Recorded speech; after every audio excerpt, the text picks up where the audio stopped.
You looking to learn everything that you need to know about trusts, wills, and estate plans? Well, stick around because today on the Fi Guys, we're going to be uncovering everything that you'll ever need to know when it comes to those subjects. Maybe you're someone who says, I don't even know what a trust is. Does a will cover everything, or do I need a trust? Or maybe you're someone who says, I don't even know what an estate plan really does. Well, stick around because we're going to be uncovering all of those answers today and so much more here on the Fi Guys. All right, Dominic. So today we're going to be talking all about trusts, wills, and estate planning. And this is actually a pretty poignant conversation for me. Last time after our last episodes we recorded, I was outside washing my car and my neighbor came up to me and he knows that I'm a financial advisor. And we just kind of got on the subject of talking about things and it came up naturally. He was like, hey, I need to set up a trust. And then we started going down that rabbit hole and I realized that a lot of people don't really understand what a trust is, what a will is, what an estate plan is. And then after that conversation, I kind of set him in the right direction as to where you go to get his trust done. I got another phone call from another prospect who had the exact same questions. What is a trust? Or what is a will? And it was just so funny that it was back to back. And I was like, you know what? I just need to create a podcast where I'm going to teach you, Dom, all about it so that we can just get all of the misconceptions out of there. Because as you know, I actually worked as an estate planner for quite a while. So I know quite a bit about estate planning. I'm not an estate planner anymore. I don't continue to make trusts or anything like that, but I'm very aware of it. And I'm very aware of estate planning and how to get all that stuff done. So today, the most important thing is that I'm teaching you everything that you need to know about that. Perfect. I'm excited to get into it. Yeah, because I have a little bit of a grasp on the trusts and the wills, but let's just start from the basics, start from the scratch. And yeah, I'm excited to get into it. So they're not the same thing, right? Clearly. Yeah, they're a little bit different. Think about this. Every trust has a will component. It's like every trust is a will, but not every will is a trust. Or no will is a trust would probably be a better way of putting that. Yeah, so a trust would be like, this is what I want to happen and this is what will happen. Where a will is like, this is what I want to happen and this is what I hope will happen. But they're really, it's a hope. It's a desire. I hope this happens when I die. Where a trust is, this is what I want to happen when I die. So a trust is a little bit more powerful? Yeah. Trust is a bit more powerful than a will. And the biggest thing, and we'll go into everything that it is, but a trust at its core, and go to the Webster's definition, is a legal document that governs your wishes for how and when to transfer your assets, including sentimental items or investments, real estate, to your loved ones or charitable organizations before or after your death. So is this something that I should get right now, or because I don't know when I'm gonna go? Could be hopefully maybe like 80 years. I'm trying to go triple digits. Me personally. But yeah, who is this for? A trust, it's going to vary from person to person. There really isn't going to be like everybody. But if you have assets, if you have real estate, if you have kids that depend on you, if you have, I would say anything north of $500,000, a trust might be a good thing to talk about, or at least see like, is this worth it for me? That'd probably be it.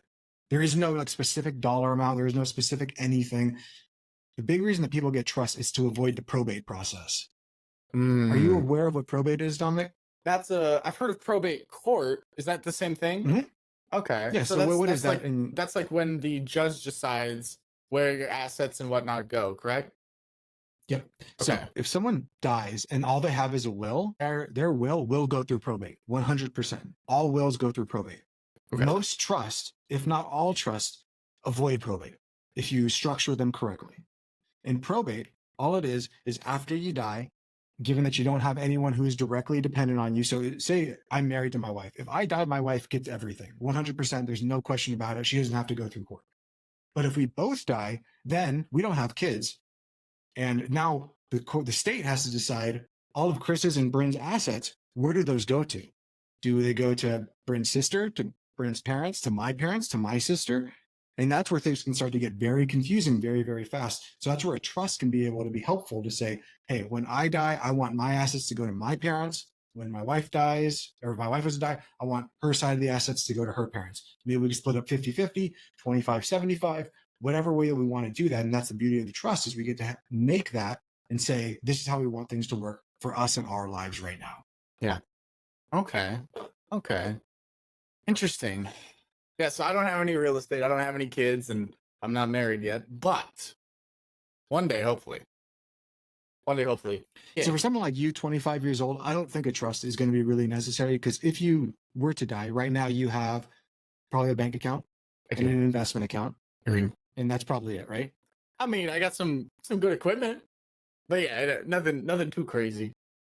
Yeah, I think a lot of people, that's one of the funny things, is they'll be like, well, I have like these really nice headphones, and I need to put that in the will, right? And like I have all this like cool stuff back here, and that should all go inside of a trust. But at the end of the day, like none of that stuff matters. When you die, this is like the biggest thing that people think, is that if I get a trust, that there's going to be some trust police that make sure that my trust is being followed to the letter of the law. And after I die, somebody's going to come in with a badge and a gun and say, hey, let me see the trust. Are you doing everything right? Yeah. There is no trust police. There is no anything like that. After you die, the only people that see the trust is your executor. If you told them that they were the executor of the trust, if no one knows you have a trust, most of the time it's going to go by the wayside. Everything's going to get distributed the way that it's supposed to, because they need to have that trust in order to distribute the way that you want it to do it. And the part of having a trust is trusting your executor to follow through with what you say they're going to do. And the executor, could you go into detail, like, what is an executor? Who is that? Who can it be? Yeah. So that's important. So the terminology of estate planning is very important, because there's a lot of things in here that gets really confusing. So I'm going to try to keep it as high level as I possibly can. Okay. So the first thing you need to know whenever you set up a trust is what a grantor is. A grantor is the owner of the trust. So if I create a trust, I'm the grantor of that trust. All the assets in there are mine. I'm the grantor. There is a trustee, which is also the executor of the trust. That's the person that if I die, my trustee / executor, and all of these things have multiple names. My trustee / executor is the person that I have deemed worthy, or I've asked to go ahead and distribute my assets in the way that I saw fit inside the trust. And then there's the beneficiary of a trust. And the beneficiary is also the receiver of my assets. So that could be my kids, my spouse, my nephews, my nieces. One thing that can get confusing is sometimes the trustee can also be the beneficiary. So say if your mother was to pass away, you, Dominic, would most likely, since you're an only child, you would be the trustee, and you're most likely going to get everything, and you're going to be the beneficiary. So you could actually hold two roles. But you would not be the grantor of the trust, because that's your mom's trust. Yes. Interesting. And can you have multiple trusts? You can. Interesting. And do they have to be to a person, or could it be to like a family? Like, could there be like a Monzon trust? Yep. Okay. You can't have that. And what would, I know this is probably not something that everybody would get, but I'm curious. I want to learn more about it. So let's use as an example, you've got the Chris Monzon trust. You got your vehicles in there. You know, you got your bank accounts, your investments in there. You know, when you die, they go to Bryn. Makes sense, right? But you also have, in theory, right, you'd have a Monzon trust, right? So that would be like, maybe you could put you and your wife's house in it, right? Or what would go in there? This is going to be a complex question, because it's going to depend on the state that you live in. I hate that. The state that you live in also depends, also changes the trust and what you're going to need inside of that. So say that you're in a state like Arizona, California, Texas. Those states are what's known as common law states. So you and your spouse, you're supposed to split your assets 50-50. The moment that you guys get married, everything that you had before the marriage can stay separate. But after you guys get married, those are 50-50. Unless you commingle accounts, then it becomes 50-50. So it gets confusing right there. I know I just confused like 20%, 80% of our audience right there. But I'm going to try to keep it as simple as I can. If you have that, say my parents passed away before I married Bryn, and they left me a bunch of money. Now, if I had that money and I kept it inside of a separate account that's in my name, I can have the Chris Monzon trust, and I could put those assets into that trust. And therefore, if I die, I get to dictate how that goes. But if I was to ever take that money, move it into Bryn and Chris's joint bank account, well, now that money has become commingled. And now it's 50-50 Bryn and I. So that can no longer go inside the Chris Monzon trust. That now needs to go into the Monzon family trust that has Bryn and myself in it. Interesting. Makes sense. Makes sense. That could work really well with like cars. So a lot of people, they'll have cars before they get married. You could have your own trust for your car. But I think we're getting a little bit more complicated than we need to, because majority of people, they're not going to do this. They're going to have one trust for their family, because for pretty much every state, and I know there's like maybe one or two states that are different, is that if I pass away, my spouse gets everything. They don't have to go through probate. They don't have to worry about any of that stuff. It's automatic. But there are other states where it's not like that. A trust will really come in for me and my spouse if we were both to pass away simultaneously. Okay. So for the average person, would a family trust be better, or would an individual trust be better? Say, married couple, 3 kids, they have a house and 2 cars, and some investment accounts, bank accounts or whatnot. Standard stuff. Definitely a family trust. A trust for Family both of trust. those two people. Maybe we should explain to people what a trust actually is. Like, what's the inner workings of it? Because I think a lot of people, they get really confused as to what a trust is, and they think it's some like omnipotent entity that is sitting somewhere. Or a lot of people, they also think that a trust is this like fancy book that's down at City Hall, and if you walk into this room, there's a room with every single trust in existence all sitting there. Yeah. And that's not the way it works at all. So a trust is just a piece of paper, kind of. A trust is a binder. It's a binder. It's a binder. Okay. Gotcha. Yep. My dad A and trust I, is a binder that normally only the grantor has. No one else has it, but just the grantor of the trust. If they want to make a copy of it, they can give it to the trustee or the executor of the trust. Mhm. But normally there's 1, maybe 2 copies. There's not a copy at City Hall. And again, there is no trust police that will make sure that the trust that your executor does, or what he does whenever he's distributing the assets, is in accordance with what you said. Yeah. Okay. My dad and I, we had this running joke for a while. When he got his trust, I think it was an individual trust. I don't think it was a family trust. He actually bestowed it on me. So I had the trust, right? So the running joke was always like, say we're at a big meal or at dinner, we have a big meal, very gluttonous, probably ate too much, right? He'd be like, get the book, it's happening. It's happening. It's like, no, it's not happening. I'm not looking in that book just yet. But yeah, it was always the running joke. It's like, he's dying. Get the book. Get ready. But he's still alive and well. As of right now, he's probably cutting trees in Minnesota. So he's doing good. But we ended up moving it back and we put it in a safe, which is probably where it should be. Yeah, it should probably be in a fireproof safe. Yeah, it really should. A nice fireproof safe. But yeah, that's kind of our like running joke. But yeah, let's continue learning. I'm ready to keep learning. And that's another important part that you just brought up. Like, what if your father was to die? Another big component of a trust is making sure that you have like your last will and testament, and also your medical power of directive is normally inside of a trust as well. Those are normally all included inside of a trust package.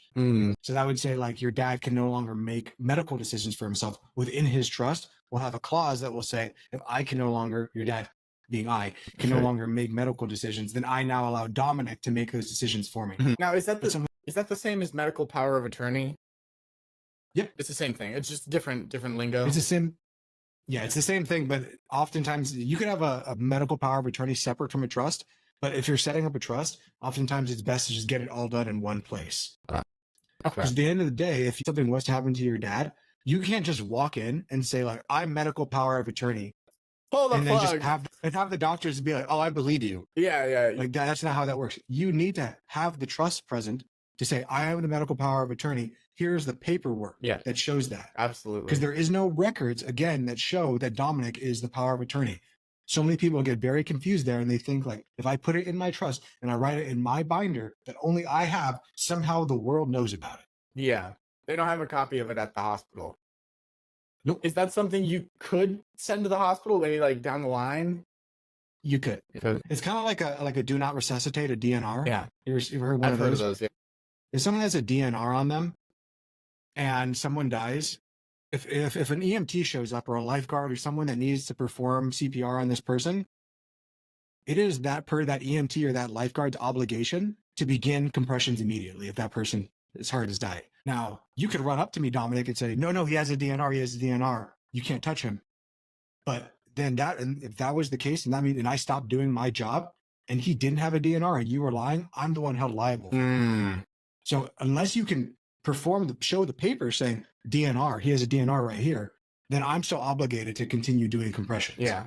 Some people for like a DNR will get the necklace that is like an official DNR, or they'll get a tattoo. Holy crap. And now is tattoo binding? Is that legally binding?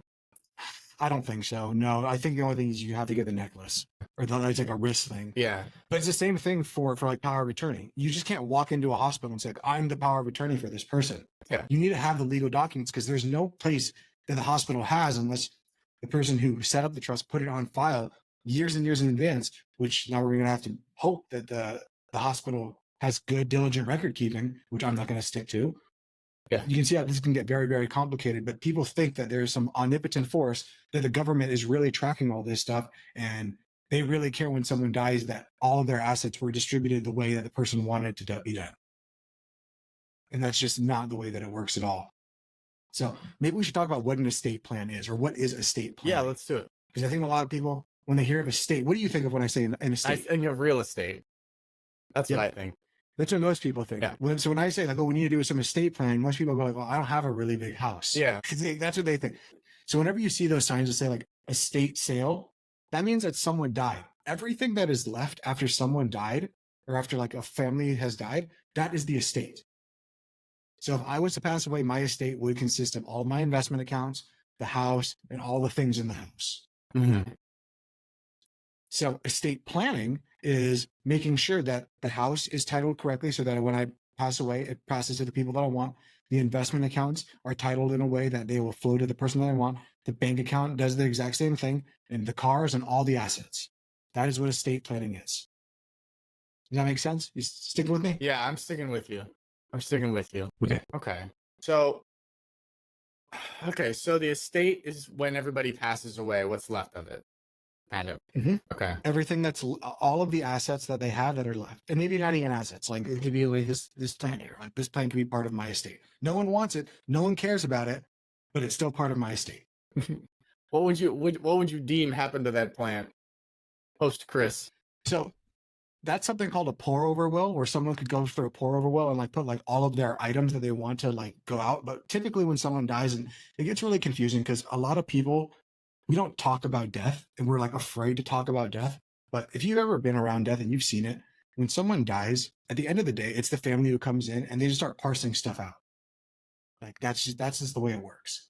Maybe if in your pour over will you put like, I want my diamond ring to go to my granddaughter. Yeah. I want this to happen to this.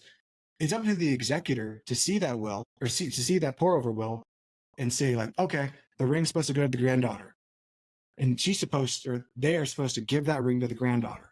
But the executor could also say, I'm going to keep this trust and keep it hidden, and I'm going to keep this ring. Yeah. And that would be up to the family to know that there was a trust, and then now to make demands. Now you have to go to court to get access to the trust, because the trust is not a public document. The trust is a private document between the executor, the grantor, between the grantor and the trustee. Okay. And the grantor, if it was my trust, I would be the grantor. And say Dom Jr., my one son, he would be the grantee. Correct? And the beneficiary as well. Yep. Okay. So let's say you have 3 kids, right? And Dom Jr. is your first kid, and you say, I want Dom Jr. to be the trustee of my trust. Gotcha. And I want to leave everything, or I want to leave my assets 33 to all my kids. Gotcha. Well, if Dom Jr. is an asshole, Dom Jr. can get the trust and say, hey, in the trust, it says that dad wants me to have everything. And then your other 2 kids would be like, I don't think that's right. Let me see the trust. And Dom Jr. would say, no, I don't need to show you the trust. So then your kids would have to petition to the courts to have the trust opened. So now Dom Jr. has to show the trust, and then they would show that your wishes are in there 33. Those kind of things can happen. And could he Photoshop it and then replace the paper? Yes, he technically could. That would be fraud. Yeah. And that's illegal. Yeah. So could he do it? Yeah, I mean, sure he could. There's a lot of stuff you can do. Yeah. There's a lot of stuff you can do. Are you willing? Are you going to get away with it? I don't know. I'm just going to tell you what's legal. What people do is sometimes and very often outside of legal. I knew I should have disciplined Dom Jr. more. I knew it. I was too cold. I was too nice on him. Every day, 4:30 a.m. Why? Strength and mental fortitude. I know you're gonna cut out exactly. Why aren't they doing it? I don't know. Because they're leaders of my trust. It's really funny. Really good. Okay, so let's talk a little bit about let's talk a little bit about the different types of trusts, because there's different types. There's different types. What kind, have you ever heard of like a waterfall trust or a special needs trust or a charitable trust? Maybe vaguely on Law and Order, but other than that, not Yep. really. Not really. And vaguely on Law and Order is what majority of people have heard it on. Maybe not Law and Maybe Order not Law and Order specifically. specifically. Vague in some sort of a social media post or something like that, and then they take that small snippet of what they heard about someone saying about their trust, and now they've generalized that every single trust in the world, and that these trusts can all do these magical things. Yeah. So the most two common types of trust is revocable and irrevocable. We're going to try to keep it as simple as we Okay. possibly can. So revocable trust, that is a trust that 99% of people are going to get. It means that while I'm alive, I am the grantor of the trust, and I can make any changes that I want to the trust. It is revocable. I can revoke it at any time. I can make any changes that I want to this trust. Say there's Dom and Dom Jr., or if I'm Chris and I have Chris Jr. and Bryn Jr., and Bryn Jr. is acting like a little asshole, cut her out 100% and just leave everything to 100%. Yeah. In a revocable trust, I have the ability to do that. Up until the last second. Up until I die, I can do it at any time. And does that have to be irrevocable trust, like with a notary, or like how does that work? yeah, typically you're gonna have to go back with the estate plan. You have to get it all done, because if you go into a trust and it's a legally binding document, so if you go inside there and it has like 50% Dominic, 50% or 50% Chris Jr., 50% Bryn Jr., and I just go inside there and grab a Sharpie and like cross out Bryn Jr., and then just put 100% next to Chris Jr. How is the judge, if this goes to probate, going to say that Chris Jr. didn't just go and grab a Sharpie and cross it out? Exactly. Everything needs to be notarized and officially checked out. If not, then we're going to go by the letter of the actual law. Yeah. And if the trust is so messed up, like someone wrote all over it, did a bunch of stuff, then it's going to go through probate and go through the normal probate process where a judge is going to decide how everything is going to go. It's good to have in place. Hopefully revocable trust. Yeah. Okay. Revocable trust and irrevocable. So revocable trust, so revocable trust, you can make any changes to it during your lifetime up to the moment of your death. Irrevocable trust is something very different. An irrevocable trust means that whenever I create that trust in my lifetime, that is now a completely separate entity, and I can never do anything to change it again. So if I want to put my investments into an irrevocable trust, then that means that I better be very cautious as to what investments they're going to be in and the distribution pattern that it's going to come out at. Majority of people were going to have a revocable trust, but most people, when they hear about trust, they think an irrevocable trust.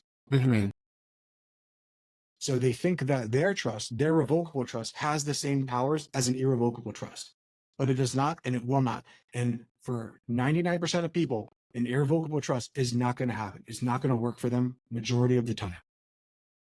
So in what situation would a person do an irrevocable trust? That would be creating like generational wealth. So say you maybe have that's where like a waterfall trust would come. You ever heard of the Rockefellers? Yes. So the Rockefellers have a waterfall trust, and a waterfall trust is something where you use life insurance in order to have, whenever someone dies, the life insurance policy pays out to the trust, which then feeds itself again. And now that money can pass on to the next generation. So unfortunately, waterfall trusts are now being used a lot for marketing tools for people to say like, hey, come to me and get a waterfall trust. Well, the way I look at that is you're putting the cart before the horse. You're saying, hey, in order to grow money, you need to first create this waterfall trust in order to create generational wealth, but you don't even have wealth right now. So how are you going to create generational wealth if you don't have current wealth? Yeah. So there's something there. But what would be in that case, a waterfall trust or a irrevocable trust would say, at the time of death, I want all of my assets to go into the Monzon Generational Family Trust. That Monzon Generational Family Trust can distribute money out of it to the family for whatever reason that I deemed fit inside the trust. And then everyone's going to need to get a life insurance policy out on them, or whoever the grantor of the trust is going, or whoever the new executor of the trust is going to have a life insurance policy put on them whenever they die. Then that means that money, the beneficiary of the life insurance policy, again, is the trust. And then it continues to pass down that way. Picking up what I'm putting down? A little bit. The waterfall trust, I'm not even going to get into like divvying up the like. So is Waterfall Trust just for like life insurance? Yeah, Waterfall Trust is specifically for life Okay. insurance. It's a life insurance trust, but that would be the most common thing you would see for an irrevocable trust. Gotcha. So that the degenerates that come into the next generation that weren't raised well, they don't go and blow all the money, correct? That would be the idea, and that would be the hope, but it often doesn't happen that way. How does it happen? It is impossible to control money from beyond the grave. So what I hear a lot of people say, unfortunately, is, hey, I have $1 million and I want to leave my $1 million to my 3 kids, my 16 nieces and nephews, my 4 grandkids, and like all these other Yeah. things. And if any of those grandkids speak up negatively that I wanted to go to this person instead, and they have all these like crazy concoctions as to how things are going to work, in case like this person says this or that person says this, that doesn't happen at all. And that never happens. It's never going to happen, because at the end of the day, these are people, and people have to make decisions. Yeah. So what would typically happen is, I'm trying to figure out a good way to put this. I think a lot of people, as they begin to approach death, they start to think about, how can I effectively help the next generation in the best way that I can? And they're afraid of death, right? And then they're thinking like, when I die, I want there to be a legacy remembered about me, because it's impossible to picture a world without you in it. Like it's very, very difficult. You can't imagine a day. You can't imagine waking up tomorrow not being there. It's an impossibility, because you are you, and the only way that you know the world is by you interacting with the world. So a lot of people will they'll start to think, if I create this special trust and I have power to dictate what happens from beyond the grave, then I can create that inside my trust. But at the end of the day, when you die, your assets are going to flow to whoever you said it's going to flow to, and then they get possession of that money. So if I have my bank account, and if I have my real estate property, I can put inside the trust, I want the property to go to my son and my daughter, and I want my son and my daughter to keep the property. Well, if I'm the son and the daughter and I get a house that I don't want to be a landlord to, I don't live in your same state, and the son and the daughter both agree to sell the house, they're going to sell the house. And you, as the dead person, have zero control over that, because you're dead. Yeah, I get the understanding. I get the idea of like you can't control stuff from the grave and how all that works. So Waterfall Trust is not something that it's very niche, right? It's a very, very niche product. Yes, I'm not going to say it doesn't happen. Waterfall trusts do happen 2% of the time, maybe. But so many people are being sold a waterfall trust as something that's going to work for them. But for people that are getting sold waterfall trust to create generational wealth, before you start creating generational wealth, you need to create this current generation's wealth. You need to have wealth yourself. You can't create generational wealth. The biggest thing when it comes to waterfall trust that no one talks about, you have to purchase a whole life policy in order to get that. Whenever you purchase a whole life policy, we've talked about this before, they're very expensive. Most whole life policies don't end up paying out, because whenever you get a whole life policy, it means you have to pay that premium for the entirety of your life. Most people, when they get to retirement, are on a fixed income. If you're on a fixed income, you don't have the money, unless you factor it into your plan, to continue to pay the premiums for your whole life policy. So most whole life policies lapse prior to the person's death. Okay. Therefore, the waterfall trust, all this generational wealth, all that crap didn't matter.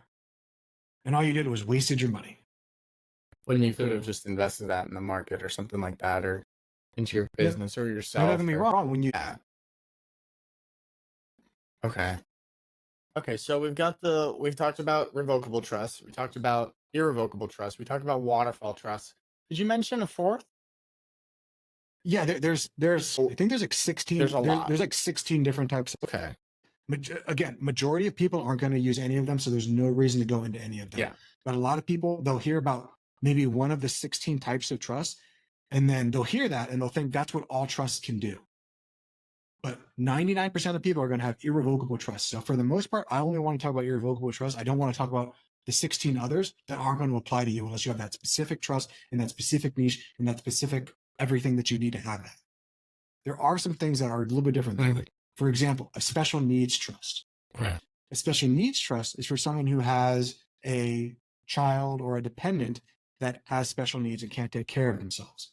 And a special needs trust is a little bit different. Those are typically revocable trusts, saying that Hey, if Chris Jr. is autistic or something like that, then the special needs trust would say, at the time of my death, I want all of my money to go into the special needs trust. Now, if Chris Jr. is autistic and I don't want to leave Chris Jr. $1 million because that would be detrimental to Chris Jr., who doesn't understand how to deal with this, I could have a special needs trust where I could have another executor now take possession of the trust and now be able to distribute to my will, or to the best of his ability, my will to Chris Jr. to take care of him. That's what a special needs trust is. Okay. I've heard of people buying real estate and putting it in trusts. Would that be in a... You should buy real estate in trusts. Okay. Because I've also heard people buying, if we're getting down the rabbit hole a little bit, I've also heard people buying real estate and putting it under an LLC as well. Mm-hmm. But can I? Yes, you should probably. And then I can put the LLC in the trust as well, right? Right. Okay. Yep. An owner of an LLC can be a trust. Okay. So why would someone put? I guess we can just go start at the super basic level. Why would someone want to put a house or a real estate investment in an LLC or a life insurance, not life insurance, or in a trust? A trust. Yeah. Okay. So why would someone want to put real estate property into an LLC? An LLC is a limited liability corporation, meaning that you're limited to the amount of liability if you were to get sued to what's inside of that LLC. So if I own this property across the street and I have it rented out and it's in my name, I do faulty electrical, or I never upkeep it, has faulty electrical work. One day it lights on fire, kills the person's dog, kills my renter's dog. Now the renter can come after me as an individual because that was not an LLC. Now, if I put that property into an LLC, the renter can only go after the value of the LLC, which would only have the one house inside of it. Mm-hmm. It's a way of protecting my liability. Gotcha. Because I know for certain investors, that makes sense? Yeah, for certain investors, they'll put like a group of like 3 houses in one LLC just to keep it simple. Because I mean, I know doing your LLC taxes on top of your personal tax, it's like it's frustrating. It's annoying. And if you put it's extremely if you have 10 houses and you have 10 LLCs, it's like you'd have to have a really battened down system or a great accountant or something. And some people do, like, they'll put multiple houses in one LLC. But if, say, someone dies in the house, or they have to pay out, or something very crazy happens, or they want to sue the owners, they're suing the LLC, and the LLC has the 3 houses, and it can't pierce the veil of the owner's personal pocket. Exactly. And then, most of the time when someone's doing that and they're trying to decide which properties to put inside that LLC, it'll be based off the value of the properties. I'm sorry, you cut out there. So it'll maybe be based off what?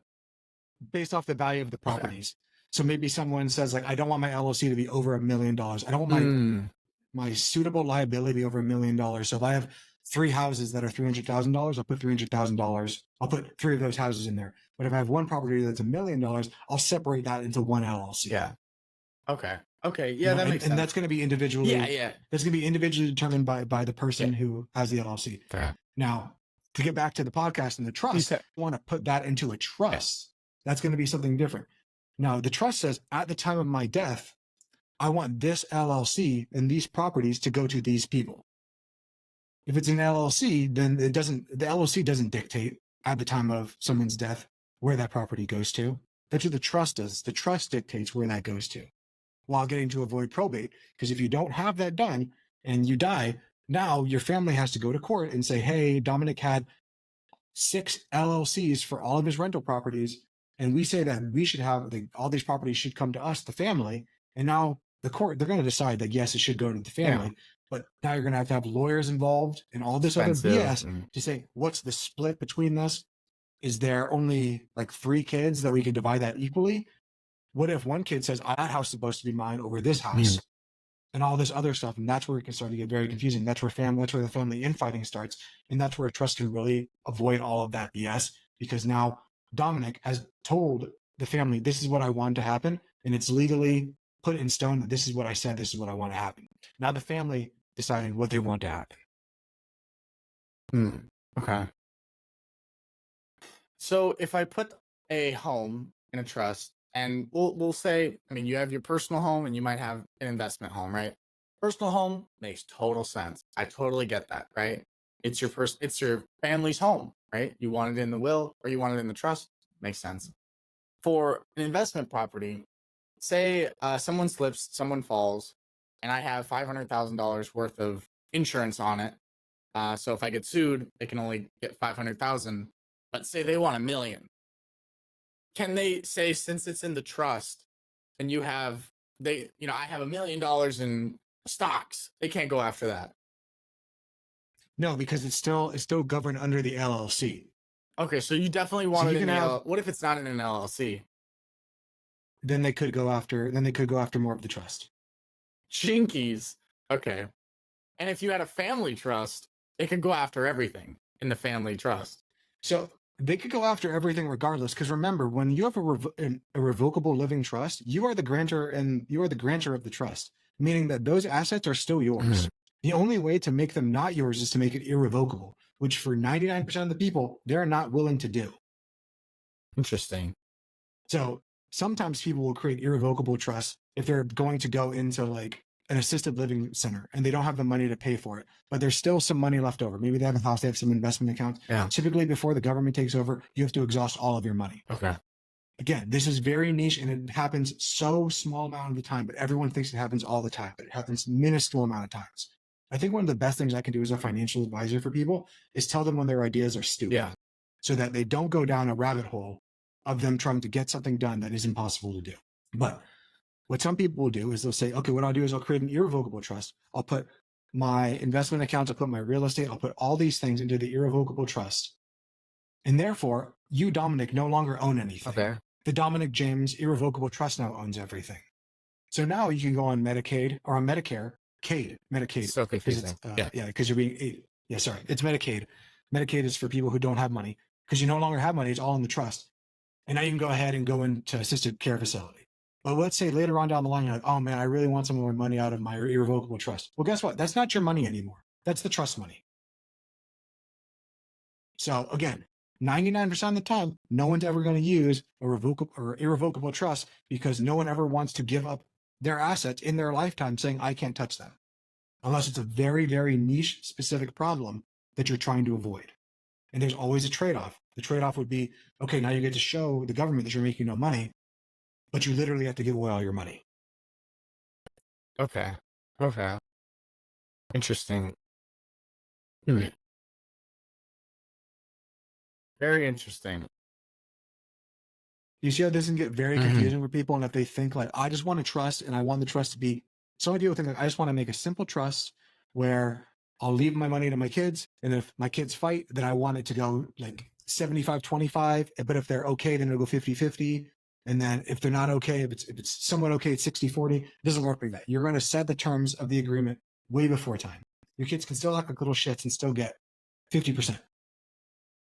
Now, there are non-contestment clauses that you put into a trust, but they're very rarely ever enforced. A non-contestment clause would be like, if we have 3 kids, we're leaving them all 33%, and Dom Jr. says, no, I'm the first child, I deserve 50%.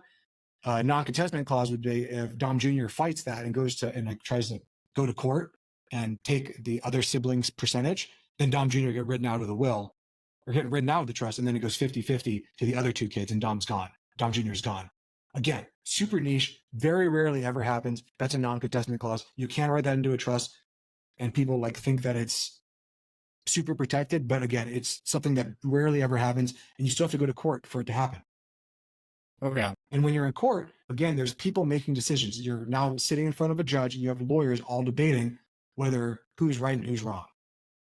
And that's why you can't go on Google and see like what happens in this scenario. Is because what happens in this scenario depends on the judge and depends on the lawyers and their ability to argue. Absolutely. So there is no cut and dry. This is what happens every single time. Wow. Interesting. Let's talk a little bit about some of the benefits of a trust, of having a trust. And what's the reason I want to have the trust? So the biggest reason that people get trust is to avoid probate. I don't know about other states, but here in Arizona is a retirement community. Like most people come here to unfortunately die. We have, in the year of 2024, we have 6 probate judges that oversee every single probate thing that happens. 6? How Say many? 6? Yes. Fine. Yes, 6. Goodness. 6. They better work fast. So how many people do you think die a day they don't have a trust or anything set up? Now, The worst thing that could happen is someone dies and now they haven't paid off their house, something like that.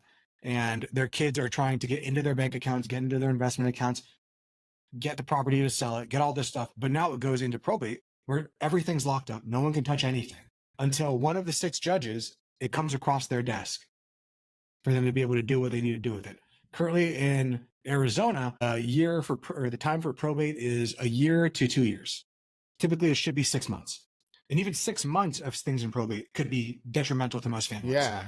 That's the biggest reason that people get trust, is because it avoids the probate process and things just flow automatically based off of the grantor and the trustee, based off the grantor saying what they want the trustee to do.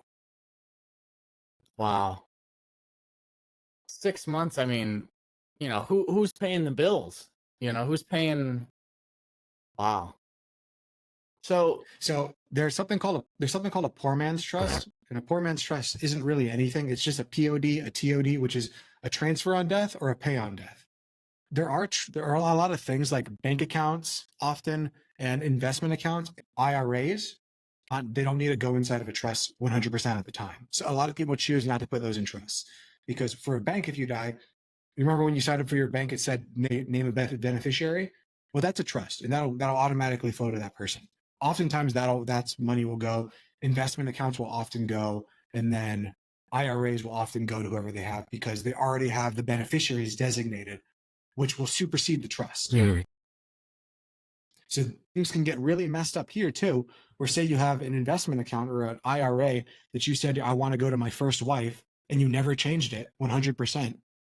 And you never changed it, but then you went and you got remarried and you got a trust, and your trust says, I want everything to go to my current wife. Yeah. Well, when you die, that IRA is not in the name of the trust because an IRA stands for individual retirement account. A trust is not an individual. So you never title the name of the IRA inside of the name of the trust. So when you pass away, that money is going to your first wife. And your current wife can come out and say, I have this trust, and the trust says this. But to the IRA and to the brokerage account, they're going off the beneficiary. And the beneficiary is going to supersede the trust. Mm-hmm. So there's a lot of room in here, and that's why you need a professional to look over this stuff and to work through you with the estate planning and the trust work and everything like that. Because if you F it up, you could spend $3,000, $5,000 on your trust, and it'd be worth absolutely nothing at the end because you didn't do it right. Interesting. We actually had So benefit number one of a trust. I was going to say that we had a viewer mailbag. This was maybe 6 months ago. That was very similar to that, where we had a guy die overseas and he left his pension, or I think it was pension or something like that, to his girlfriend, but they had split, and she wanted to give it to his parents, and because he didn't change that filing. And it's kind of similar to like what we were just talking about, which is like, it's crazy, but it's interesting to know that the beneficiary when you fill that out for like the bank stuff, like the investment stuff, supersedes what it says in the trust. Interesting. It could get even worse though, because say you have it in like a bank account, and the bank account has the beneficiary, but then the bank account is titled in the name of the trust, and the trust says something different than the bank says. That's often gonna have to go to court. Yeah. What would happen? Would they have to split it or something, or the judge decides like it goes to probate? The judge decides 1 year later. Yeah. So when we get to the next part, I'm going to talk about trust versus wills, and I'll talk about some of the common things that people F up when they do trusts. We'll get to all that. Like, again, this is super deep, and I know we're only going to do like maybe an hour or so with this trust. This is where you really need to reach out to a professional. Like I'm an expert in this stuff, so I know how to do it very well, but I can't go over every single scenario that everyone's going to go over just on a podcast. I'm trying to give as general as possible as I can. Okay. So number one benefit to a trust is avoiding probate. Number two is privacy benefits. So whenever you go through probate, whenever you go into a court of law, that court of law is public. Therefore, every single asset that you have becomes public. So a lot of families don't like that, thinking that, hey, if I die and my wife dies, now every single thing that we have becomes public record. You remember Prince? Yeah. Princes? Yeah.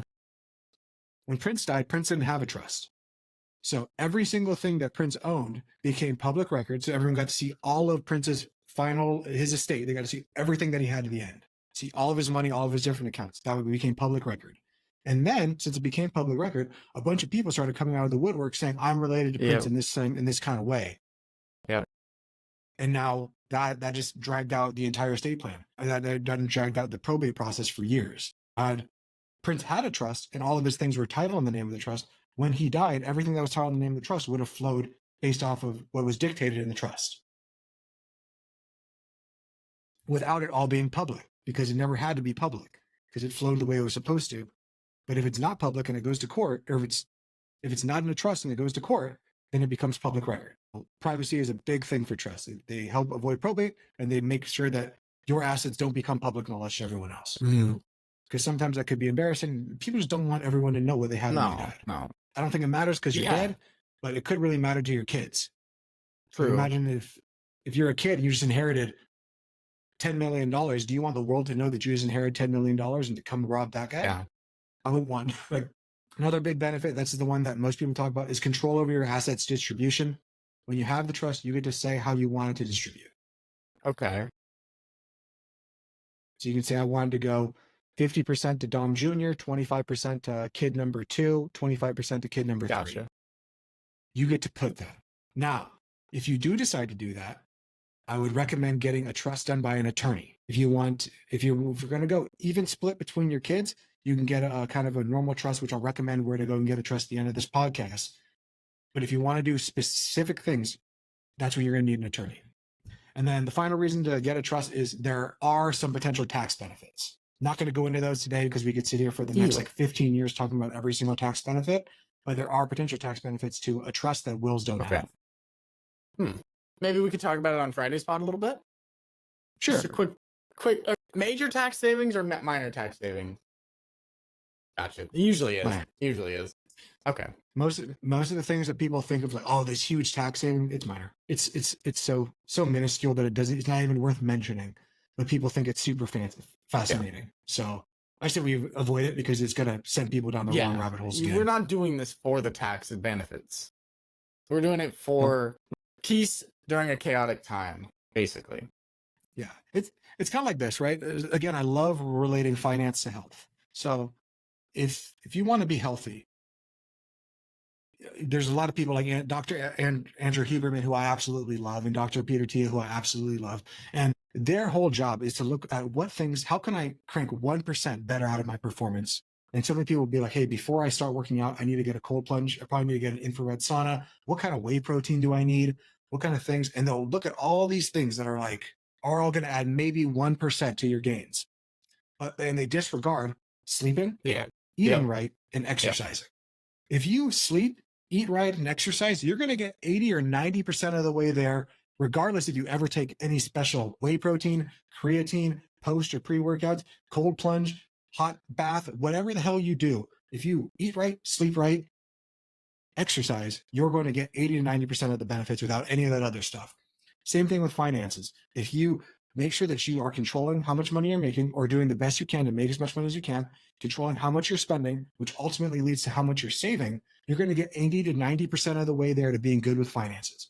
All this other stuff is little sprinkles on top, but everyone focuses on these little sprinkles thinking that it's going to get them where they want to go. Too many people think if I had the right investment, if I had the right trust, if I had the right thing, then I would finally be successful. Yeah. But they never focus on how much money they're making, how much money they're spending, how much money they're investing. Yeah.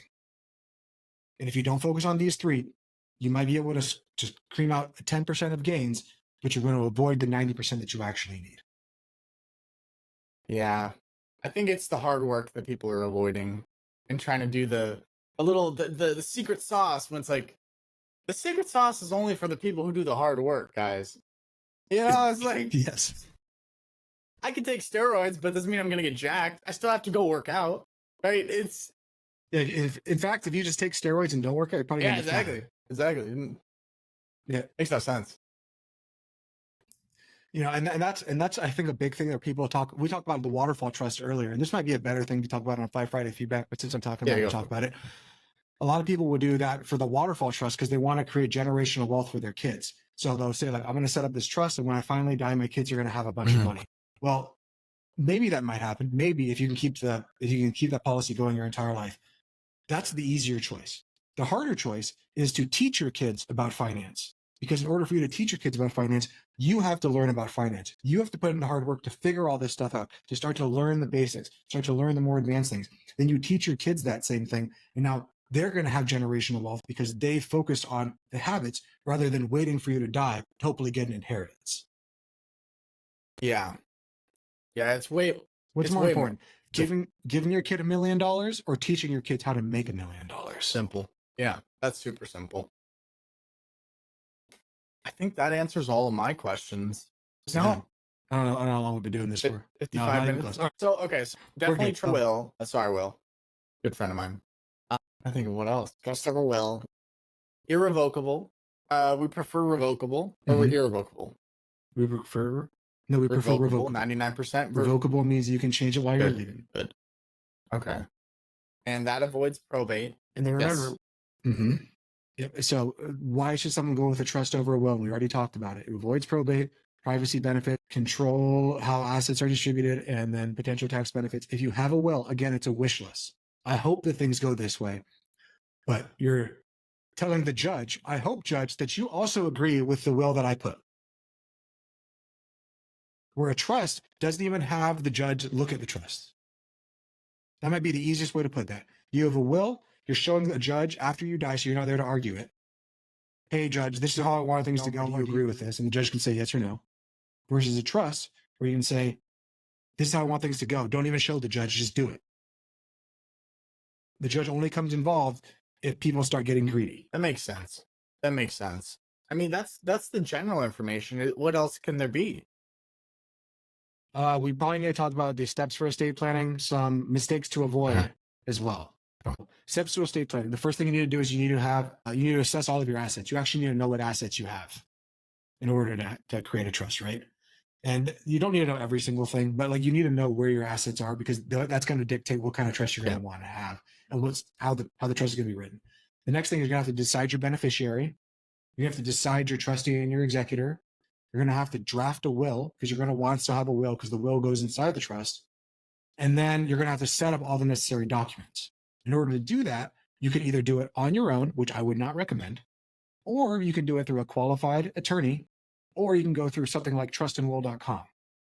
And I'll talk about some of the reasons why you might want to either go through an estate attorney to get it done, where the cost is going to be anywhere from $3,000 to $5,000 because you're paying for the attorney's time and their expertise. Or when it's time just to go through something like trust and will, you can spend under $1,000 to get your trust, and it's going to benefit the exact same thing that it would benefit if you did it through an attorney.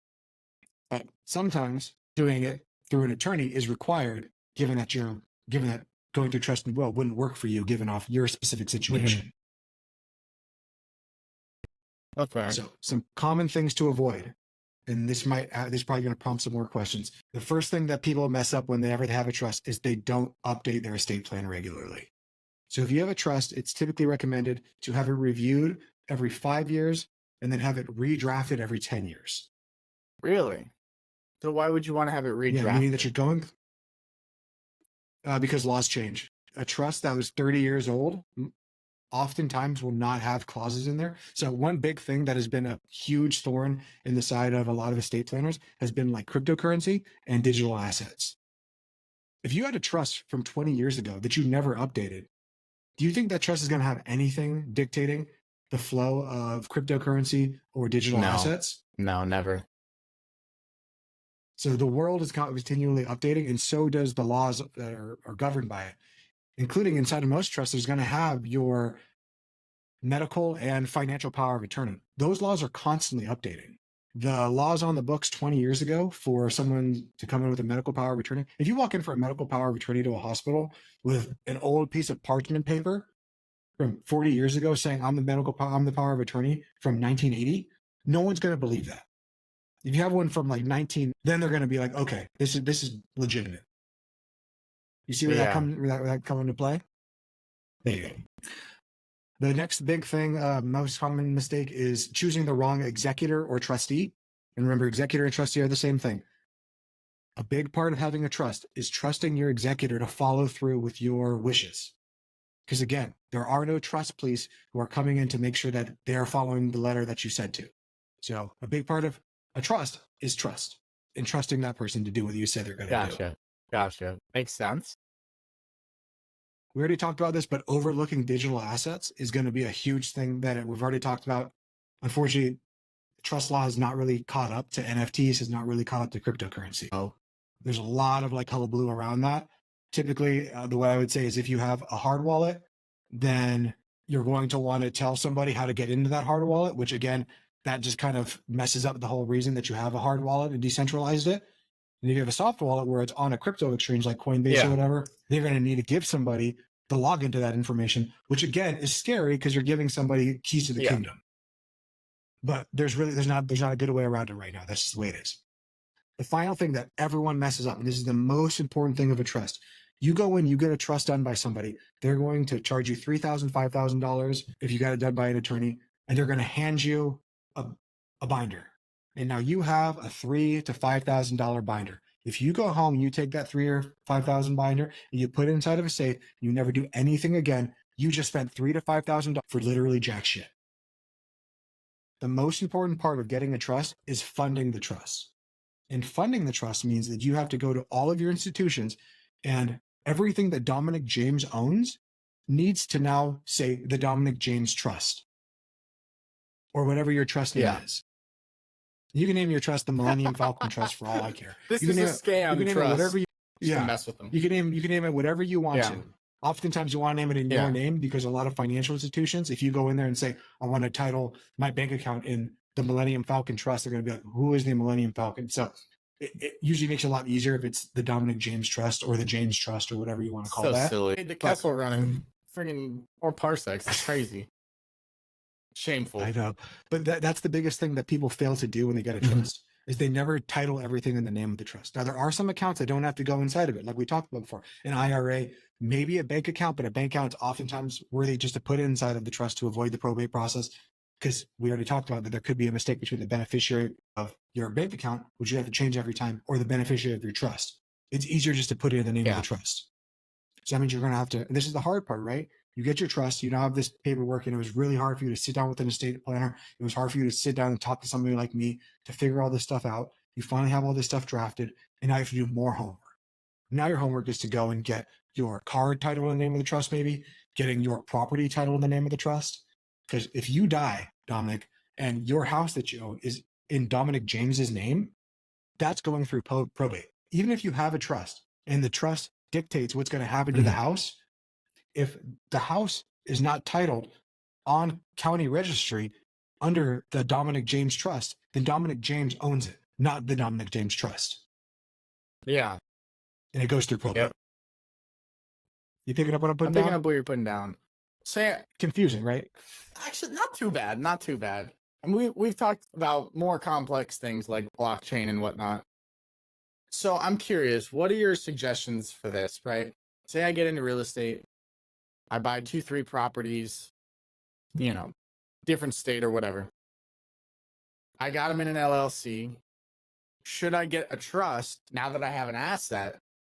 Should I get a trust and put the LLC in the trust?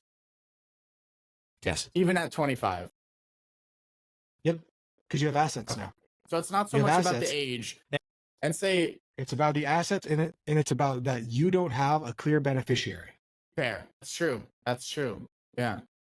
So if I had let's say I had a nice car, I got a new Tesla, I got a $40,000 Tesla. Would that be a good time to get a trust as well? Cars really don't matter that much in my opinion, honestly. Oftentimes when I'm talking to somebody and I ask them and they're like, I really need a special kind of trust because I have a lot of money. And I say like, okay, what kind of assets do you have?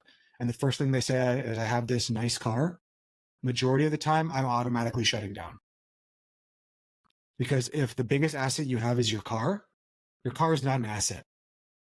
Your car is a liability. For most of the time, yeah. 99%, yeah. I mean, unless you got like a $4 million Pagani or like something super vintage.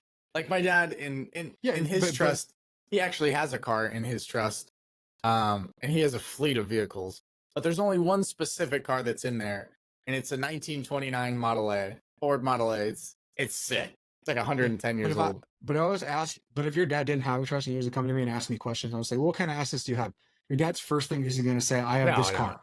He's going to say, I have my properties, I have my investment, I have all this stuff. He's going to talk about all these other things before he gets to the car. The car is going to be something, an add-on later on. He's going to be, oh, I have these really nice rings and these watches that I want to make sure goes to my son. But that's going to be all afterthoughts to the big things. So when someone starts with the little things, like I have this really nice watch, then I know that they don't have, then most of the time they don't have the other assets to really constitute needing a trust. And I was like, you could probably just get away with a will. Because at the end of the day, you're not going to go to probate if you have under, I think it's, and it changes state to state, but for most states, it's under $200,000 in value. Some states are $100,000 in value. Some states are $50,000 in value. On the whole, it's between $100,000 and $200,000 in value. And if it's below that, so say you just have the car, you just have this stuff, the family is going to dictate what's going to happen. Meaning your mom and your dad are going to come in and be like, what do you want to do with this car? And it's $40,000 to pay it off. Either we can sell it and split it. Mom can pay dad $50,000 if say they're divorced. Mom can pay dad $20,000 and then she can get the car. And no one has to be any wiser to it. And again, you're not controlling anything because you're dead. Makes sense. Makes sense. So, action step for this week. I want you to get, if you don't have a trust, actually, let's talk about this before we get into that. The people that can get a trust normally, if you're married to a spouse and you have kids and you want your kids to get equal amounts of your guys' stuff, get a trust. If you are single and you have kids and you want to go equal amongst your kids, get a normal trust. You don't have to get an attorney. The reason someone needs to get an attorney is if you need a special needs trust. So you have a kid who has special needs. You need an attorney for that. Another reason you're going to get is if you have multiple marriages. And especially if you have multiple marriages with kids from multiple marriages. And the reason for that, and let's talk about this scenario real quick. Say that I have somebody, and I've had this happen. You have a client that has been married 2 times. The first time they got married, they had 2 kids. Then they got married again, and they had no kids. And then the marriage, the wife also had a kid, or also has a previous marriage where they have 2 kids. Right? So there's 4 kids underneath these 2 parents that have both been remarried. If both people were to die, then it would flow 25% to all 4 of the kids. If they were to die simultaneously in a car crash, that's most likely how it would happen. But if the dad died, and then the mom now takes possession of all the money because it's going to flow directly to the spouse, automatically avoiding probate. And the mom decides, I want to create a trust and I want to write out my spouse's 2 kids. She is 100% in her legal right to do that. Interesting. So that's why an attorney is very helpful for, if you need a special needs trust, if you have multiple marriages. The final thing is if you want to write a child out of your will. If you want to have a kid be excommunicado, you're going to need a trust.